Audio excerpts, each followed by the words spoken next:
Now, you've got these two evil creatures here, the fox and the cat.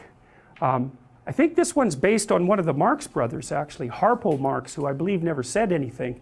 But be that as it may, they're these ne'er-do-well characters. The fox in particular. Now, fox is a standard trickster animal, right? It's a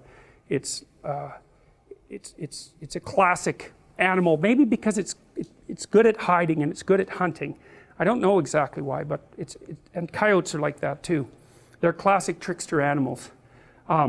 He's kind of like Wile E. Coyote, in fact, you know, the Warner Brothers character who's genius at large, and of course whose arrogance continually gets him walloped.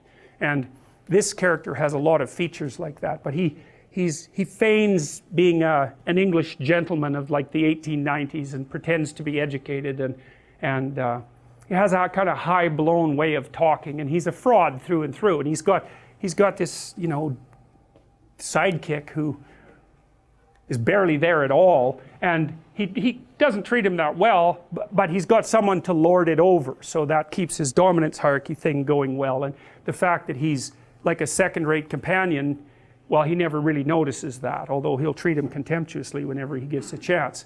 So anyways, they're walking down the street, and the fox is bragging away about some crooked thing that he's done and how he pulled the wool over someone's eyes, and he confuses that with wisdom and intelligence.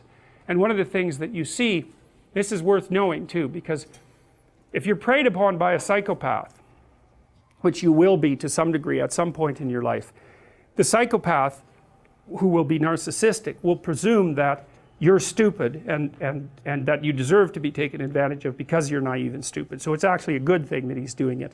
And his proof for, and I'm saying he because there are more male psychopaths,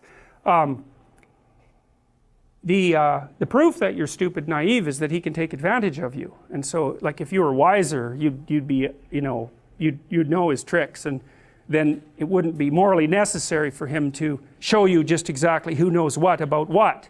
And so the psychopath will use his ability to fool you as proof of his own grandiose omnipotence, omniscience, and narcissism. And the problem with that is that you can be fooled by a psychopath, and virtually anybody can.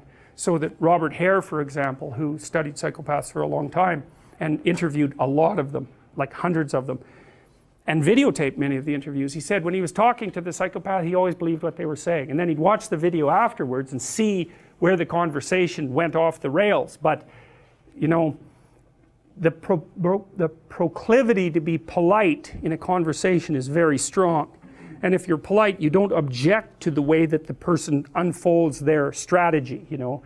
And psychopaths are pretty good at figuring out how to manipulate, obviously, how to manipulate people, and the probability that you will be immune to that is extraordinarily low. Go watch Paul Bernardo being interviewed by policemen on YouTube.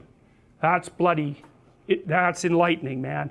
Paul Bernardo, he's like the CEO of a meeting in that video, you know. He gives the cops hell, he gives the lawyers hell, he protests his innocence. He basically tells them that they're rude and untrustworthy because they don't trust him because he did a few little things 17 years ago.